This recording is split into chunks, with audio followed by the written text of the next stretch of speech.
Sa ulo ng mga balita sa Pangasinan, ika-4 na State of the Province Address, ibinahagi ni Governor Kiko III.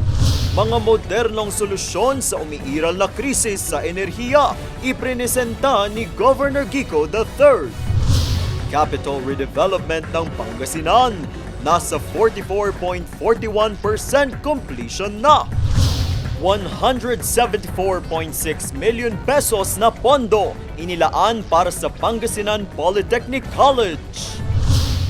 Historic 8.3 billion na budget ng Pangasinan para sa 2026 na itala.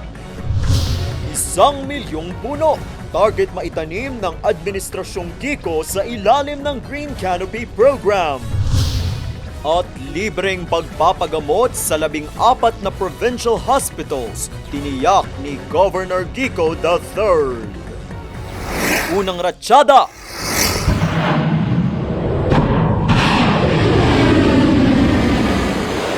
Magpahanggang ngayon, wala pang makapagsasabi kung hanggang kailan magtatagal ang girian sa pagitan ng Estados Unidos, Israel at ng Iran. Marami nang apektado. Madami na ang nakararamdam ng hirap. Pero sa kabila ng di kasiguraduhan, ang pamahalaang panlalawigan ng Pangasinan naghahanda na. Ito'y sa isinusulong na Electronic Vehicle Bus Rapid Transit o EVBRT. Sa State of the Province Address, ipinakita ni Pangasinan Governor Ramon Kiko III ang isang scale model ng isang electric vehicle bus. Meron itong 40-seat capacity at 40 standing. Ang mga ito, iikot sa 5 linya na magsisimula sa sentro ng Pangasinan na Lingayen. Ipinapakita natin ang ating malasakit sa kinabukasan sa pamamagitan ng energy efficiency. Ipapatupad natin ang mga energy saving measures at simulan ang mga hamon ng kakulangan sa enerhiya sa hinaharap. Bukod riyan, target din ng pamahalaang panlalawigan ang pagkakaroon ng TNVS app. 60 slots ang inilaan ng Land Transportation Franchising and Regulatory Board o LTFRB. Ibig sabihin, kung kayo po ay nandito, gagamitin nyo lang po ang app at susunduin kayo, ihahatid kayo kung saan kayo pupunta. Hindi na rin daw magiging problema ang charging dahil itatayo rin sa mga estrahetikong lokasyon ang GA Scholar Charging Stations at isang intermodal transport terminal. Di kuryenteng sasakyan. Oo. So, upang sa ganon, ay hindi na tayo gagamit ng diesel o gasolina. Pero saan ba ang charging nito? Sa kuryente pa rin? Hindi po. Maglalatag po tayo ng mga solar panels so that kahit hybrid or grid-tied, kahit papano ay nakaka-extract pa rin tayo ng mga kuryente. Sa ngayon, nagpapatuloy ang pakikipag-ugnayan ng pamahalang panlalawigan sa pangunguna ni Pangasinan Governor Ramon Monmon Kiko III sa Department of Transportation o DOTR kasabay ng panawagan sa alkalde ng bawat bayan at lungsod bilang suporta sa programa. Sa ika-4 na State of the Province Address ni Pangasinan Governor Ramon Monmon Kiko III, ibinahagi nito ang malaking tagumpay sa isinasagawang capital redevelopment. Ngayong buwan ng Abril, ang Capitol Complex na parte ng redevelopment nasa 44.41% na. Ibig sabihin na ilatag na ang mga pundasyon nito na parte ng isinasagawang first phase ng proyekto. Dito, matatagpuan ang iba't ibang opisina ng pamahalaang panlalawigan ng Pangasinan at national line agencies sa mas epektibo at people-centered na serbisyo. Simbolo raw ito ng pag-unlad na may paggalang sa kultura at kasaysayan ng probinsya. We ensure that matibay yung pundasyon, na yung 11-story will hold up even all of us if we're not here in this world anymore. That building, that symbol, or that symbolizes the greatness of our province. Bukod dyan, patuloy na dinadayo ang reflecting pool ng Kapitolyo na sumisimbolo sa malinaw na direksyong tinatahak ng probinsya. Inaasahan na sa taong 2027 matatapos ang konstruksyon ng 11-story Capitol Complex building. Magandang kinabukasan. Sa tulong ng dekalidad na edukasyon, ito ang hatid ng Pangasinan Polytechnic College o PPC sa mga kabataang Pangasinense. Simula 2024, meron na ito ngayong 1,200 scholars at posible pang madagdagan ng panibagong 700 scholars sa buwan ng Agosto 2026. Upang matiyak ang kalidad at abot-kayang edukasyon, ibinalita ni Pangasinan Governor Ramon Monmon Gico III ang 174.6 milyon na pondo para sa mga scholars ng PPC. Dito po natin makikita na ang PPC ay hindi lamang isang pangarap. Ito ang katuparan ng napakaraming pangarap, lalong-lalo na sa ating mga kabataan at lalong-lalo na sa mga gulang na katulad nyo at katulad ko po. Bukod sa baccalaureate degree, alok din ng PPC ang Center for Lifelong Learning kung saan 311 na ang nagtapos ng Electrical Installation Management at 80% na ang may trabaho.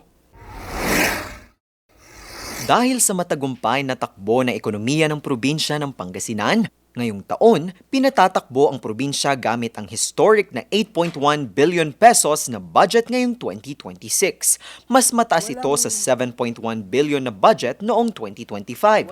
Bunga ito ng mas pinalakas na koleksyon ng quarry operations na pumalo sa 232 million pesos mula sa nooy 15 hanggang 18 million pesos na koleksyon noong nakaraang administrasyon kada taon. Saan napupunta ang pondo noong time ng previous administration? Ibato nyo man sa akin na naging istrikto ako, ibato nyo man sa akin na may mga taong nanamantala, hindi po si Monmon Gico yan, at lahat po ng nanamantala dyan ay tinanggal ko na po.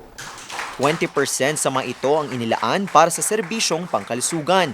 Naniniwala kasi ang administrasyon na ang kalusugan ang dahilan kung bakit matibay at patuloy ang pagyabong ng isang bansa at ng isang probinsya. Ang lahat ng mga Pangasinense, may pupuntahan kayong ospital ng probinsya. Kung may sakit kayo, wala kayong babayaran. It's a very ambitious promise. I have never promised anything as a politician that I cannot deliver. Nahihiya po ako. But this is a promise that I have gambled as well. All in na. Dahil buhay na ng tao ang nakasalalay dito. Sa ngayon, pagtitiyak ng Administrasyong Gico ang patuloy at magaling na serbisyo para sa mga Pangasinense. Mula nang maupo si Governor Ramon Monmon Gico III, nasa kalahating milyong puno na ang naitanim.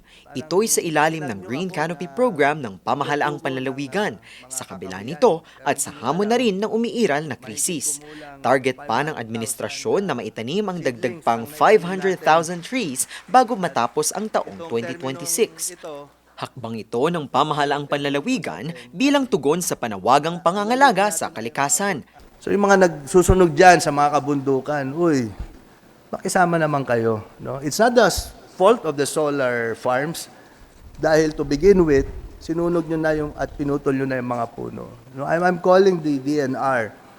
Let's do a joint task force to ensure that the Green Canopy program will be implemented and it will be sustainable. And we take care of the trees that we have. Nananawagan naman ng gobernador na kasabay ng pagtatanim ang patuloy na pangangalaga sa mga binhi na mapakikinabangan ng mga susunod pang henerasyon. Sa katatapos na State of the Province Address ni Pangasinan Governor Ramon V. Gico III ditong April 8, 2026, kanyang ipinagmalaki ang pagkakakilanlang natanggap ng Pangasinan bilang National Health Champion. Anya, bunga ito ng malinaw na direksyon tungo sa kaunlaran dahil ang lalawigang may sakit ay hindi kailanman daw magiging tunay na maunlad. Para mas mapalakas pa ang healthcare sa probinsya, libre na ang pagpapagamot sa 14 na ospital. In Pangasinan, ang lahat ng mga Pangasinense, may pupuntahan kayong ospital ng probinsya. Kung may sakit kayo, wala kayong babayaran. It's a very ambitious promise. I have never promised anything as a politician that I cannot deliver. Nahihiya po ako. But this is a promise that I have gambled as well. All in na. Dahil buhay na ng tao ang nakasalalay dito. Bukod pa riyan ang mga nasimulang proyekto at programa muli sa probinsya para sa kalusugan, gaya ng 10 target na maitayo pang karagdagang mga ospital sa probinsya. Sinigurado rin na bawat ospital may mga makabago at dekalidad na mga kagamitan gaya ng mga CT scan, MRI at iba pa. Tuloy-tuloy rin ang Gikonsulta program sa tulong ng Yakap program ng PhilHealth. Sa ngayon, nasa 3.2 million na Pangasinense na ang registered sa naturang programa. Ang mga programa at proyekto sa kalusugan may siguradong 1.6 billion pesos na pondo mula sa probinsya at 1.5 billion na pondo mula sa PhilHealth. Pangako ng gobernador, hindi pababayaan ang kalusugan ng mga Pangasinense at hindi na nila kailangan pang lumayo at gumastos ng malaki para lang makapagpagamot.